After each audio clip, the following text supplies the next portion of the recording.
Greetings, guest. Welcome to the Patriarchy, where we explore cinema classics fueled by predictive Hollywood programming and unpack how our favorite characters in cinema got egg all over their faces.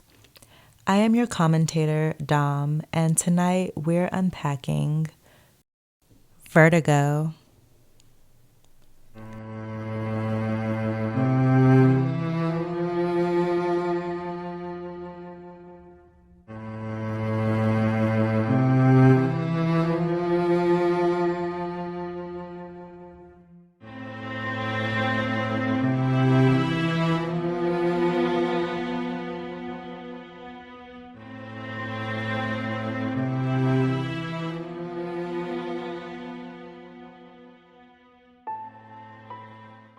In this video, we will wrap up the analyzations of Hitchcock classics with Vertigo, but the thrillers won't stop here. We'll take a look at 3 more films of the horror thriller genre to wrap up spooky season. Then we'll start our journey into analyzing romantic comedies right in time for the holidays. If you've been enjoying the content thus far and haven't subscribed yet, I kindly ask that you take the time to do it now. Let's get into it. Making its big screen debut in 1958, Vertigo is another psychological thriller directed and produced by Alfred Hitchcock. This film is based on the 1954 novel From Among the Dead by Bourrelou Nassajak.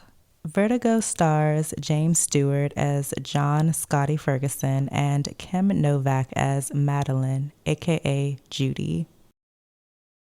Oh, the lengths that men will go to get out of relationships and commitment. Vertigo is a story of deception, manipulation, and murder, amongst many other things, but overall, Vertigo can be summed up as an elaborate ruse put on by a man desperate to get rid of his wife, permanently. Where do we even begin with this film? Let's start with the plot. The film opens up with a police chase. This is where we first see John Scotty Ferguson. We'll refer to him as Scotty from here on out. Scotty is a detective who decides to retire from the force early due to his fear of heights, which often impedes on his job. In this opening chase, one of his fellow officers fell to his death, and Scotty is regretful that his colleague died trying to save him due to his fear. This opening scene seems arbitrary at first, but things come full circle later on in the film. After being off the force for a while and spending his days pouring his soul to his friend, Midge, his return to the job happens when an old college classmate, Gavin Elster, reaches out and asks Scotty to keep tabs on his wife, Madeline, who he claims has been acting oddly and thinks she may be possessed by the dead. Scotty reluctantly decides to help Gavin out and begins following Gavin's wife as she drives around the streets of San Francisco in her green 1957 Jaguar. Now, Madeline's behavior is strange indeed. Scotty follows her to a flower shop where she picks up a small bouquet of flowers. Then he sees her in a church cemetery observing the grave of a young woman who died at the young age of 26. None of this is out of the ordinary, but then he sees Madeline in an art gallery staring at a painting. And what's trippy is, in that painting is the same exact bouquet that she picked up earlier from the florist. Madeline is also wearing her hair in the same style as the woman in the painting. Bizarre. Scotty finds out from a man working at the gallery that the painting she is staring at is of a woman named Carlotta Valdez. If this wasn't all strange and bewildering enough, Scotty follows Madeline to a hotel where the innkeeper says that the woman that checked in went by the name Mrs. Valdez, not Madeline Elster. Scotty then decides to do some digging on local history, and he finds that the woman Madeline has been, let's say, mirroring is Carlotta Valdez, and Carlotta committed suicide at the age of 26 after her child was taken from her. When Scotty reports back to Madeline's husband, Gavin is convinced, or is convincing Scotty that he's convinced, that this Carlotta woman has come back from the dead and possessed his wife. Scotty continues to follow Madeline around, and one day she stops at a secluded area of Fort Point. Standing over the water, Madeline sadly plucks flowers from her bouquet before plunging herself into the San Francisco Bay. Of course, Scotty, being on land, springs into action and pulls her from the water. He brings her back to his apartment to rest and dry off, and when the ringing of the telephone awakes her, she's wondering why she's laying virtually naked in a stranger's bed. What am I doing here? What happened?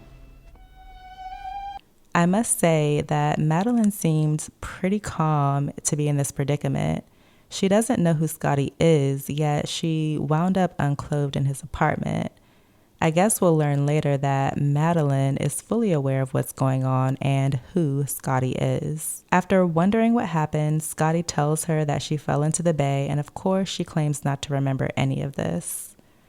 She then cleverly recounts the events of her day as something much different than what Scotty witnessed. This convinces Scotty that she didn't know that she's been having an out-of-body experience. Although Madeline lets Scotty know that she's married, it's clear that these two have eyes for each other the moment that she wakes up in his apartment. I'd like to pause and note here that the preying on women in this film is multi-layered. We know the overall plot of this story is sick, but let's pause here and focus on the story at play, which some could concede is just as sick. That is, the ruthless act of Scotty preying on and pursuing someone who he believes to be a married woman, and someone whom he is also told to be mentally unwell. It's easy to brush Scotty and Madeline's budding relationship off as a romantic tryst, because both parties are consenting. But the information Scotty has about Madeline makes this pursuit of his a bit predatory and a bit more ick. Gavin called while she's at Scotty's place to inform him that he's worried. Gavin's worry is that because his wife, Madeline, is 26, she will soon attempt to kill herself since Carlotta's demise was at 26. After this incident, Scotty gets back into sleuth mode following Madeline. However, he's surprised that she ends up at his place to deliver a thank you card for saving her life. This is where Scotty gets bold and makes his first move on a married woman, as it's clear that they have an attraction and infatuation with each other. He invites himself to spend the day wandering with her. Scotty may just be blinded by Madeline's beauty because he is missing some serious clues. During their time spent together, Madeline tells Scotty that she didn't like the fact that she had to die. Someone within me, and she says I must die. But the first time Scotty saved her, Madeline claimed to be unaware that she was recounting the steps of Carlotta. Madeline is talking about herself as if she isn't herself and she's a character in a book or a play. Scotty crosses the line, or does he, when he passionately kisses her after she has an erratic episode and attempts to off herself again.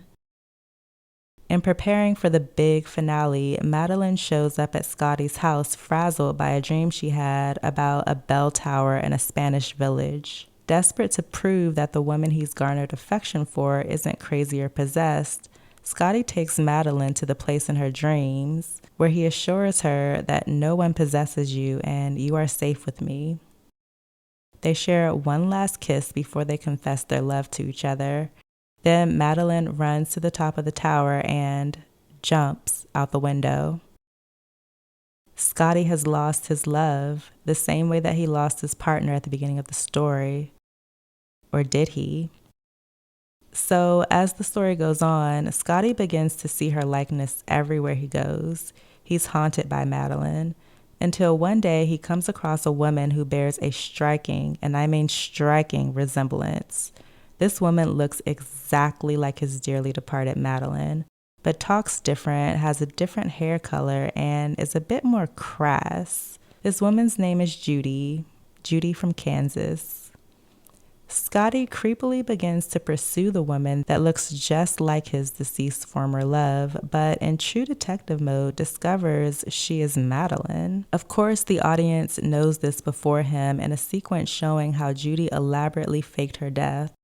and it was actually Gavin's real wife, who she was posing as this entire time, that was pushed to her death. Judy exposes Gavin's plan to murder his wife in the form of a letter. Turns out that she was a paid actress and that he recruited Judy to play his wife while his actual wife was living in the countryside. Gavin had it seem like she committed suicide while he had his actual wife, and he knew Scotty's fear of heights would prevent him from saving her. The actress fell in love with Scotty, unraveling Gavin's perfect plan. In the end, Scotty finds her out after Judy puts on a necklace that Carlotta Valdez wore in the painting. The story ends with Scotty driving Judy back to the scene of the crime, and Judy, startled by a nun at the top of the tower, accidentally falls to her death.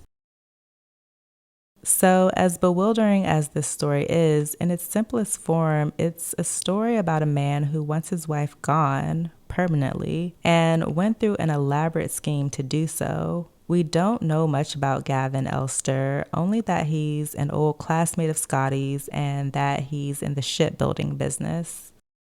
This film is the summation of men going through extreme measures to rid themselves of their wives and doing everything but having a direct conversation. But why? According to statistics, approximately 70% of divorces are initiated by women. Women across the globe share their thoughts on living in a tolerable state of unhappiness within their marriages or relationships online. There was even a recent Twitter thread about ways in which men will become purposefully obnoxious in a relationship as a manipulation tactic to get the woman to end it. With all this information, could it be that some men live in a cowardice state when it comes to ending relationships? We know nothing about Gavin, but did he go through all this just so that he wouldn't seem like the bad guy for wanting to exit his marriage? Having a spouse die in this matter would also garner a lot of sympathy from both men and women.